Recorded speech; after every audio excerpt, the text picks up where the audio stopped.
Sayyidina Muhammadin wa ala alihi wa sahbihi ajma'in. Puji dan syukur marilah sama-sama senantiasa kita panjatkan kepada Allah Subhanahu wa taala. Memberikan kepada kita umat iman, umat Islam, kesehatan dan kekuatan, sehingga kita pada pagi yang berbahagia ini setelah melaksanakan kegiatan libur selama 4 hari dipertemukan oleh Allah dalam suasana keakraban dan suasana apel di lingkungan kantor dan agama yang kita banggakan ini. Salam dan salam kita sampaikan kepada Nabi Allah Rasulullah Muhammad SAW beserta keluarga dan sahabat saudara sekalian yang telah membawa kita umat manusia di masa hinaan dan masa kemuliaan. Yang kami hormati yang dimuliakan Bapak Kasubag TU, Bapak-bapak para kaji, kemudian juga bapak-bapak dari unsur pengawas madrasah serta seluruh ASN yang berada di lingkungan kantor Kementerian Agama Provinsi Biru di kita cintai. Bapak-bapak dan ibu sekalian yang kami muliakan, pada kesempatan pagi yang berbahagia ini perkenankan kami untuk menyampaikan beberapa hal berkaitan dengan budaya kerja kita, berkaitan dengan nilai budaya kerja kita, yang barangkali juga berkaitan dengan apa yang sebentar lagi akan kita tanda tangani bersama, yaitu sebuah janji ataupun komitmen yang beberapa waktu yang lalu bahkan tadi pagi sudah diingatkan kembali oleh Bapak Kasubag tentang janji dan komitmen yang harus kita laksanakan. Bapak sekalian yang memuliakan, ada satu peristiwa besar yang barangkali kalau kita maknai dengan serius ini menjadi besar. Kan, tapi kalau seandainya kita maknai biasa-biasa saja, maka dia juga tidak akan menjadi besar. Peristiwa itu adalah peristiwa tentang WBN dan WBK. Ini kenapa dikatakan sebagai peristiwa besar? Karena WBN dan WBK ini adalah berkaitan dengan janji dan komitmen. Biasanya orang-orang yang paling ada dari kasus pensiun. Sedangkan perubahan secara revolusi, perubahan yang digagas dengan cepat dan tepat. Dan itu biasanya bersifat by design, dengan direncanakan. Nah, WBN WBK adalah perubahan yang direncanakan oleh sekalian. Sehingga perubahan ini harus tentunya didukung dengan komitmen yang kuat. Dan tidak ada orang yang berhasil ketika dia mempertahankan kebiasaan-kebiasaan lama tanpa mau melakukan perubahan-perubahan. Orang-orang yang sukses adalah orang-orang yang senantiasa mengikuti perubahan itu sendiri, karena perubahan tidak bisa dulu. Hari ini kita sudah menggunakan teknologi. Dulu kita mungkin merasa sedikit menduma ketika harus Zoom meeting. Kemudian ketika harus kita menggunakan aplikasi dalam menggunakan absensi dan lain-lain, bekerja dan lain-lain, sakti dan lain-lain. Pak awal-awal mantul protes, susah sekali berkenal begini. Hari ini ketika kita jalankan, maka itu sudah menjadi sebuah hal yang biasa. Banyak orang protes ketika premium itu dicabut oleh pemerintah, diganti dengan pertalite. Bahkan pertalite tidak mau kita isi. Kenapa? Karena pertalite mengandung ini, mengandung itu, udah motor dan lain-lain. Tetapi hari ini ketika pertalite juga mau diganti, maka apa yang terjadi? Kita semua komentar juga, ngomel juga, mampu gitu. KPR pertalite, seluruh B. Pertama sudah 13 dan lain-lain. Semua kondisi ini adalah perubahan-perubahan itu sendiri. Kalau kita stay tidak mau mengikuti perubahan, maka mungkin kita akan mengalami kendala. Nah, oleh karena itu, saya selaku salah seorang yang sudah dilatih sebagai agen perubahan dan juga rekan-rekan yang lain, bahkan dari 2017 dulu juga sudah dikukuhkan sebagai agen perubahan, tidak akan bisa bekerja kalau seandainya hanya mengandalkan sebagai pelantikan tersebut. Yang terpenting adalah semua kita adalah agen of change itu sendiri. Bagaimana mindset itu yang harus kita tanamkan dalam diri kita. Bahwa seremonial itu hanya sebatas seremonial, Bapak Ibu. Kalau seandainya kita sendiri yang tidak mau berubah, baik dari segi gaya kerja, volume kerja, kedisiplinan dan lain-lain, maka tidak akan ada siapapun pimpinan yang hadir kemari sanggup melakukan perubahan itu kalau tidak diri kita sendiri.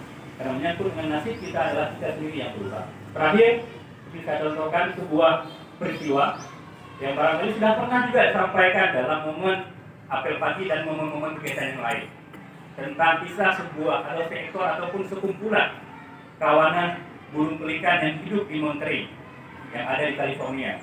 Burung ini hidup di daerah pesisir pantai yang pada waktu itu melimpah ruah hasil daripada tangkapan nelayan, sehingga banyak pengusaha yang datang ke Monterey kemudian membuat perusahaan-perusahaan pengepakan atau pengainan ikan. Nah, imbas daripada adanya perusahaan-perusahaan ini, banyak nelayan ada tersebut, maka burung-burung pelikan ini bisa hidup dengan aman, nyaman, damai, dan kumpul-kumpul.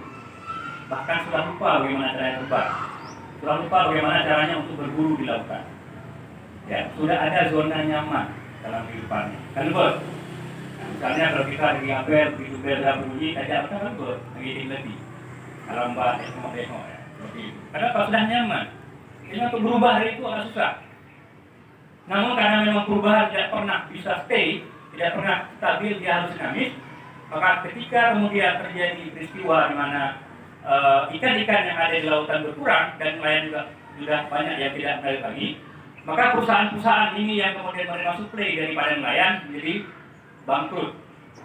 Dan akhirnya perusahaan-perusahaan yang ada di Monterey ini gulung tikar. Nah, apa imbasnya kepada burung ini? Burung pelikan tersebut kemudian sudah susah dalam mendapatkan makanan. Menyebabkan mudah hanya diberikan oleh nelayan ikan yang jatuh, bahkan mungkin sisa hanya ikan bisa dimakan, tapi hari ini tidak bisa. Nah, kemudian oleh pemerhati dipikirkan beberapa cara, bahkan berbagai macam cara diupayakan, diberikan subsidi barangkali, rangsangan, bonus kerja kalau bahasa kita. Tapi sampai kapan? Tidak akan bisa. Kalau seandainya burung ini tidak bisa bergerak. Akhirnya kesimpulan yang diambil adalah didatangkanlah pelikan-pelikan liar yang ada di daerah lain ke daerah Monterey ini. Kemudian terjadilah interaksi. Ini awal-awalnya kok pasti ada ya. Hukumnya awal baru dengan misalnya masuk orang baru ke kantor kita. Kantor baru apa nih? Awal di KUA, awal di madrasah. Atau bahkan kita akan kemenang mau berbuat lagi teman-teman. Ya, terjadi perubahan kepemimpinan, perubahan gaya kerja dan lain-lain. Di awal-awal ini masalah. Dan bagi burung pelikan yang datang juga merasa seperti itu. Pasti akan ada turbulensi di awal. Ya, begitu juga bagi burung pelikan yang ada di tempat itu.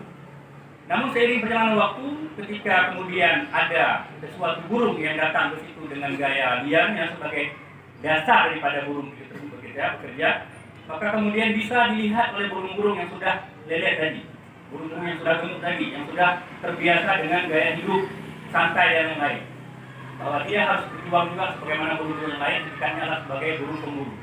Maka kemudian terjadilah kembali yang namanya reformasi dalam kehidupan para burung.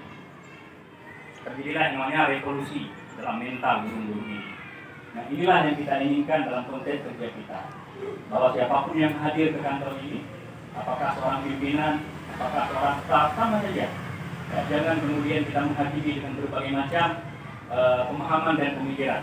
Karena semua orang yang hadir kemarin ini membangun kementerian agama, siapapun orangnya, apapun latar belakangnya. Tentunya dengan kelebihan-kelebihan yang dimiliki, kekurangan-kekurangan yang dimiliki, kalau kita saling membagi ruang dan waktu tersebut, maka pastinya kita akan mampu untuk mencapai kegemilangan. Bapak Ibu sekalian, barangkali ini sebagai sebuah kisah yang saya sampaikan, saya paham betul bahwa ini mungkin sudah dipandang lama, Pak Muklis beberapa kali lihat jam, ini juga bagian dari perubahan ya, dalam kehidupan kita, amat ada usul.